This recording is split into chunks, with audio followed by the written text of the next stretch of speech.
जो कह रहे हैं 400 पार, उनको होना पड़ेगा तड़ी पार, क्योंकि देश जो हारता हुआ नज़र आता है वो चिल्लाता ज़्यादा है। और नरेंद्र मोदी और भारतीय जनता पार्टी इस बार जितना चीज़ को बेकार रखना चाहते हैं, हर लोगों को बेरोजगार रखना चाहते हैं, ताकि इनका नफरत का, भरम और धर्म का राजनीति चलता रहे। क्योंकि जब उच्च शिक्षा में कितना महंगा कर दिया गया है कि अब एफर्ट नहीं कर पा रहे हैं गरीब के बच्चे कि हम उस शिक्षा हासिल कर पाएँ। देखिए, एनडीए सरकार जिस दिन से बनी है उस दिन से शिक्षकों को, छात्रों को प्रताड़ना सहनी पड़ रही है। आपने नमस्कार, मैं प्रेरणा, आप देख रहे हैं द टुडे बिहार। इस वक्त हम जुड़ने जा रहे हैं एजाज अहमद जी से, जहां हम कई मुद्दों पर बातचीत करेंगे।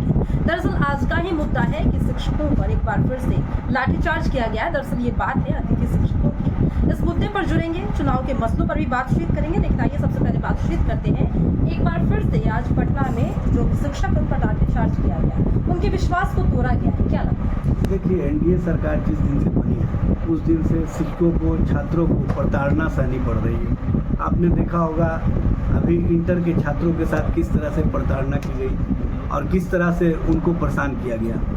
जब छात्र छात्राओं ने पूरी एकजुटता के साथ आंदोलन किया तो सरकार अपने फैसले को वापस लिया। नई शिक्षा नीति के माध्यम से कहीं ना कहीं भारतीय जनता पार्टी और केंद्र सरकार गरीबों, शोषितों, वंचितों, पीड़ितों, दलितों, आदिवासियों, पिछड़ों, अति पिछड़ों के बच्चों को शिक्षा से वंचित करना चाहती है और शिक्षा से वंचित करने के लिए तरह तरह का साजिश कर रही है। उसी साजिश के तहत आप देख रही हैं कि उच्च शिक्षा में कितना महंगा कर दिया गया है कि अब एफर्ट नहीं कर पा रहे हैं गरीब के बच्चे कि हम उस शिक्षा हासिल कर पाएँ। जिस तरह से इन्होंने शिक्षा को व्यवसायीकरण कर दिया है और जिस तरह से शिक्षा को अपने हिसाब से गढ़ने का काम किया है वो स्पष्ट रूप से दिख रहा है। और हम लोग तो पहले से जानते थे कि जिस दिन महागठबंधन की सरकार को इन्होंने साजिश के तहत हटाने का काम किया, चूँकि इनको पसंद नहीं है नौकरी और रोज़गार, इनको पसंद नहीं है जो लोग काम कर रहे हैं उनको काम करते रहने दिया जाए। ये हर लोगों को बेकार रखना चाहते हैं, हर लोगों को बेरोज़गार रखना चाहते हैं, ताकि इनका नफरत का, भरम और धर्म का राजनीति चलता रहे। क्योंकि जब आदमी बेरोज़गार होता है, जब आदमी बेकार होता है तो वैसे वैसे कामों को करता है जो काम कहीं ना कहीं भारतीय जनता पार्टी के लिए फ़ायदेमंद होता है। इसीलिए भारतीय जनता पार्टी पूरे देश के नौजवानों को आज बेरोज़गारी के आलम में रखे हुए हैं। अगर उनके लिए इनको सोच होती तो ये हर साल 2 करोड़ नौकरी या रोज़गार देने का वादा किए थे। 10 साल हो गया, 20 करोड़ देते, लेकिन दिया है 7,22,311। और सबसे बड़ी बात यह है कि वो भी जो दिए हैं उनको भी बहुत सारे लोगों को एडॉक पर रखे हैं। और अतिथि शिक्षकों के संबंध में माननीय तेजस्वी प्रसाद यादव जी ने फैसला लिया था उस समय कि हम इन लोगों को एकोमोडेट करेंगे और इन लोगों के बेहतर भविष्य को आगे बढ़ाने का काम करेंगे, इनके पारिवारिक स्थिति को हम बेहतर करने का काम करेंगे। किसी भी स्थिति और परिस्थिति में हम इनको बाहर नहीं होने देंगे। लेकिन अफसोस की बात है कि एनडीए की सरकार जिस दिन से बनी है उस दिन से बदले की भावना के तहत वो विपक्षी दलों से बदला लेना नहीं चाहती है। वो विपक्षी दलों के साथ जो आम आवाम खड़े हैं, जो नौजवान खड़े हैं, उनसे बदला लेना चाहती है। उनसे बदले की भावना के तहत कि तुम विपक्षी दलों के साथ खड़े हो इसलिए तुमको हम नौकरी से हटाएंगे, तुमको हम रोज़गार नहीं देंगे, तुमको हम बेकार रखेंगे। ये है इनकी नीति और उसी नीति के तहत ये काम कर रहे हैं जो स्पष्ट रूप से दिख रहा है।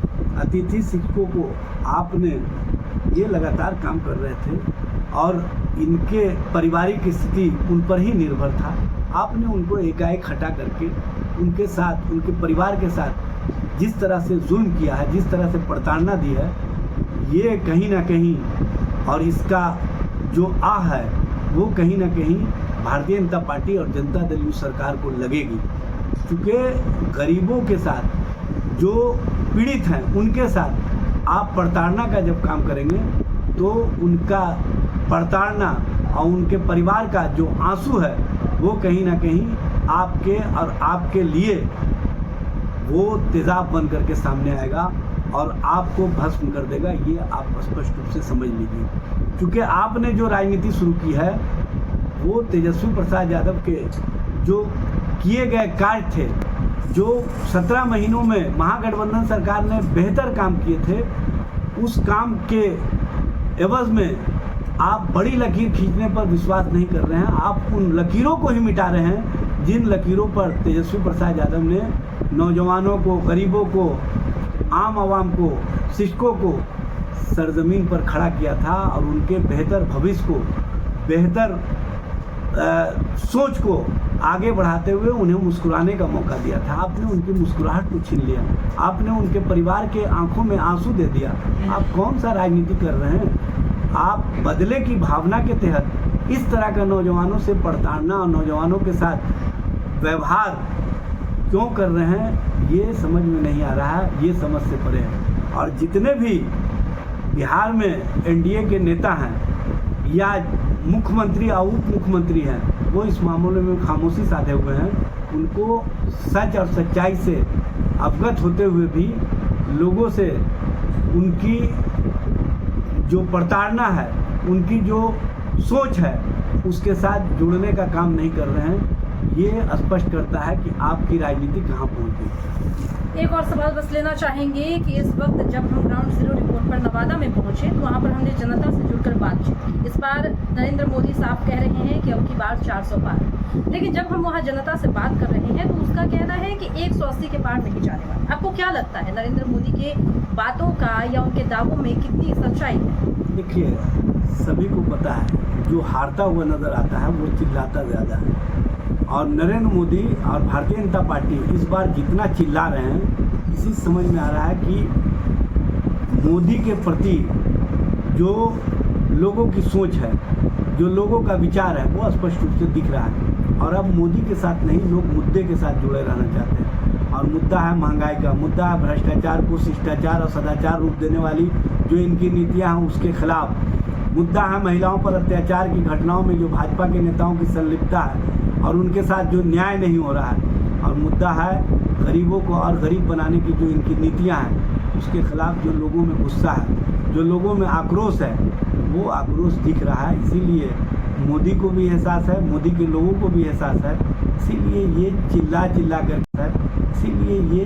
चिल्ला करके 400 पार कर रहे हैं, ताकि लोग जो बेकारी में हैं, जो बेरोजगारी में हैं, वो अपनी बात को सोचना छोड़ दें और इनके 400 पार के बात को याद रखें। लेकिन मैं बता देना चाहता हूँ, इस बार नरेंद्र मोदी और नरेंद्र मोदी के नीतियों के खिलाफ आम जनता ने जो अपने आप को तैयार कर लिया है, वो परिवर्तनकारी राजनीति का आगाज़ है और उसकी बयार पूरी तरह से दिख रही है। और आने वाले समय में जो कह रहे हैं 400 पार, उनको होना पड़ेगा तड़ी पार, क्योंकि देश की जनता ने मन बना लिया है। तो जैसा कि आपने सुना कि जब हमने एजाज अहमद से बातचीत की इस बार नरेंद्र मोदी सरकार के जो दावे हैं 400 पार, तो उन्होंने साफ साफ कह दिया कि 400 पार नहीं बल्कि तड़ी पार होंगे इस बार, क्योंकि जो उनके दावे हैं वो खोखले साबित हो रहे हैं। रोजगार का मुद्दा है, कई मुद्दों पर उन्होंने बातचीत की और ये कह दिया है कि जल्द ही जनता उन्हें सबक सिखाएगी, जल्द ही पता चल जाएगा कि 400 पार है या फिर तड़ी पार। फिलहाल इस वक्त की खबर में इतना ही, और भी ऐसी तमाम वीडियो अपडेट्स के लिए बने रहिए हमारे साथ और देखते रहिए हमारे चैनल द टुडे बिहार। धन्यवाद।